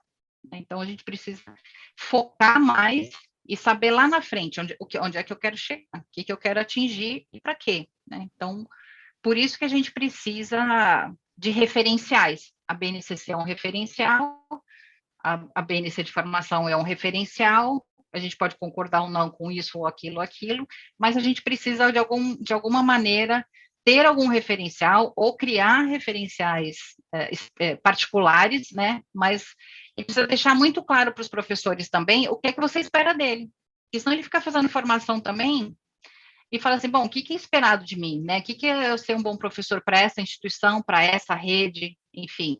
Então, acho que a transparência na formação e ter muito claro qual o objetivo que você quer atingir, se é a ciência digital, se é, como você chamou, uma área de conhecimento, então, assim, é preciso definir isso, eu não sei qual dos dois é melhor, porque eu não sei qual é a aplicação que vai ser feita para a tecnologia ou para a computação. Vai lá, Moisés. Marcelo, posso seguir? Estamos no horário ainda? Tá. Então, Melina, desculpa. A pergunta é ótima. Acho que primeiro, só vou tentar ser rápido, a questão da fluência que você fala. Você sabe que a gente discute fluência, às vezes parece ser só esse uso instrumental, né? Você ter, sei lá, traquejo, né? Mas fluência, quando você vai analisar na língua, né, não é só você aprender a língua, mas é saber construir coisas novas com aquilo que você aprende, né? Então, é mais do que só destreza, né? É uma palavra que a gente precisa sempre ficar pensando nela. Mas para você ter um exemplo, olha, quando a gente saiu da pandemia agora, estamos saindo, a gente tinha certeza no final do ano passado que essa vivência tinha sido, para os professores, tinha sido determinante no sentido de que eles teriam capacidade de reorganizar suas práticas, sabe? De manter as plataformas, o ambiente virtual de aprendizagem lá que a gente usou, os vários, como uma ferramenta integrada, que o presencial estaria imbuído, né, misturado com essa lógica do digital, mas eles recuam, assim, rapidamente, não todos, né, claro, para um lugar da negação até, né, no sentido, não, é menos tela, a gente quer mais olho no olho, a gente precisa que eles saibam, voltem a aprender a se organizar numa classe, a escutar, enfim, e tal. E a gente está nesse embate e, né, poxa, gente, mas tudo bem, é claro que a gente quer que esses meninos tenham todas as vivências, né, equilibradas, mas em tudo que a gente aprendeu, como é que a gente, né, então você percebe que não houve um avanço, mas não houve uma compreensão de como isso transforma a nossa prática. Continuar trabalhando. A outra coisa que você fala também no caso da inteligência artificial, o que a gente produziu de dados nesses últimos 2 anos, né? O que esse pessoal que trabalhou no Moodle, no Google Sala de Aula, qualquer outra plataforma, produziu de informação e o quanto a gente consegue tirar é tão pouco, né? Os professores têm tão pouco, de modo geral, de novo, né? Interesse em pesquisar, em construir alguma lógica a partir desses diagnósticos. Tudo ficou no campo, sabe? Não, isso foi a gente é obrigado a fazer isso, agora a gente não quer mais isso, essa cultura de dados não está instalada, e isso atrapalha, enfim, só para te dar 2 exemplos, assim, de como transformar a fluência em, sei lá, em algo incorporado, em intenção pedagógica, é um desafio enorme. Sabe que eu acho que está ajudando um pouco? Por exemplo, onde a gente está, onde a base e essas políticas públicas começaram a mexer na escola é no ensino médio. Engraçado, né? Porque como o ensino médio teve que necessariamente se rearticular, então todas as disciplinas tiveram que sentar juntas para reduzir suas cargas, para poder fazer os itinerários caberem nessa carga horária. Isso é um exercício incrível para escolas que, sabe, estão há anos tendo, sei lá, 5 aulas de matemática por semana, sei lá, quantas de língua, etc. Não, agora eu só tenho 3. Caramba, e onde eu vou colocar esses outros 2? E como esse itinerário vai dialogar com isso?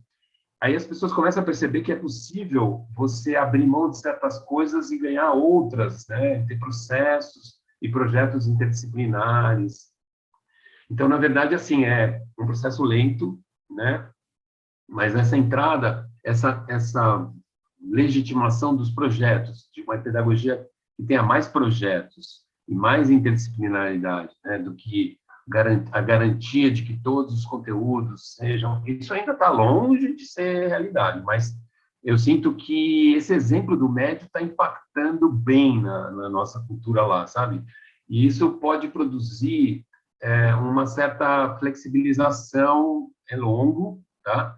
Porque tem outras questões, né? O professor tem muita autonomia, né? E, né, ele está muito preso na sua própria cátedra, e a sua cátedra tem lá uma lógica que é difícil de mexer, mas, enfim, é isso, é longo, mas é isso. Eu acho que a tecnologia, ela tem que... ele tem que entender que ela transformou já a vida dele e transformou a vida do outro e de todos nós. A gente já não é mais o ser humano que a gente era 20 anos atrás. E eu tenho que trazer isso para a mesa, eu tenho que discutir isso com os meus alunos, eu tenho que aproveitar disso. Mas isso ainda parece ser o terreno do... chama o pessoal da tecnologia, chama a menina lá, que a menina vai fazer isso para a gente. Não é ela que vai fazer, somos nós, né? Sei lá se eu respondo, mas, enfim, é isso. É uma luta longa e a gente tem que achar estratégias para provocar o tecido da escola e fazendo as mudanças, mas é lento demais, né? Tá bom? Bom, eu, como mediador, eu tenho que ficar bem quietinho, mas eu quero dizer a vocês que eu continuo em sala de aula, né? Eu estou aqui no mandato às terças e quintas e segundas, quartas e sextas, durante o dia. Eu sou professor de geografia numa escola grande de São Paulo e toda noite eu sou professor efetivo na rede municipal num colégio chamado Paulo Freire, dentro da Paraisópolis, né? Então, eu passei por tudo isso daí, eu não sou exatamente um menino, né? E não comecei aos 16 anos, professor, eu comecei um pouquinho mais, mas eu tive que realmente aprender muita coisa e me recolocar com tudo isso. Agora, algumas coisas, professor Moisés, diminuir o meu trabalho braçal, viu? Eu não quero recuar, não, viu? E é isso, tá? Eu quero agradecer a todos. Eu vou pedir ao professor Moisés que faça suas considerações finais, e a professora Alice, em nome da diretoria do nosso sindicato, em nome do nosso presidente, professor Luiz Antônio. Eu quero agradecer o tempo que vocês tiveram, quero agradecer a Melina também, que tão bem nos abrilhantou e participou, e nos relembra a grande Melina Mercury, que faleceu por esses dias, né? Uma grande atriz e depois foi também ministra da Cultura na redemocratização grega, né? Por favor, professor Moisés, e depois fechando, professor Alice. E antes de mais nada, agradeço aos dois e aos participantes. Eu queria também agradecer esse diálogo é sempre bom, né? Quando a gente organiza as ideias da nossa prática diária, né, para colocar, é legal, porque você percebe como é um tema dinâmico, né? Se fizesse essa palestra um ano atrás, a gente não teria esse documento, né, Alice? E ele não teria, essa palestra não seria igual, né? É um campo muito, muito dinâmico. E é bom, de vez em quando, você fazer essa reflexão, né? Para organizar uma fala e ver onde você está, né? E tentar passar essa luta, né? Que é uma luta mesmo, de poder transformar um tecido tão complexo como o tecido da escola, né? E lutar por ela, e lutar por a emancipação dessa população toda através da educação, é uma bandeira que acho que todos carregamos aqui. Então, eu agradeço muito aí o convite e a gente espera ter trazido um pouquinho de contribuição aí para esse debate. É isso, gente. Muito obrigado. Nós que agradecemos. Professora Alice, por favor, considerações finais. Eu agradeço, Marcelo, todos os membros aí do Simpro, né? Até na figura da Sofia, que ela nos fez o convite, também acho o debate sempre muito importante, e eu acho que esse também é um papel aí do sindicato. Eu vou reforçar que a gente precisa começar a entrar em consensos na educação para que a gente tenha políticas públicas mais estáveis e mais significativas, né? Para que a gente não tenha tanta instabilidade, porque a gente sabe que um país só se desenvolve quando tem uma boa educação, né? E que a gente seja mais exigente nessa educação de qualidade, né? Não importa se é para a computação, para desenvolvimento de competências digitais, mas eu acho que para a educação sem sobrenome, né?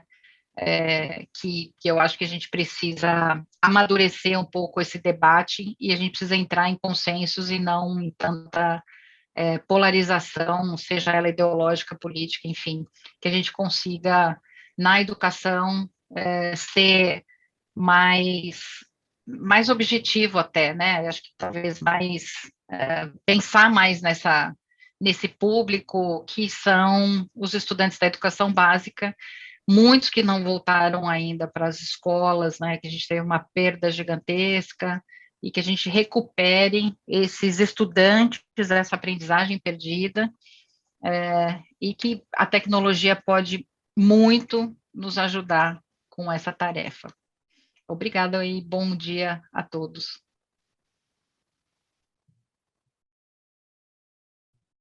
A gente não... Agradeço a vocês, isso vai circular pelo país e vamos passar para os sindicatos irmãos, públicos e privados, e espero que todos possam aproveitar a qualidade desse debate e dos documentos apresentados. Tá? Eu encerro aqui e um bom domingo para todos, um bom final de semana. Obrigado. Vocês também. Tchau, gente.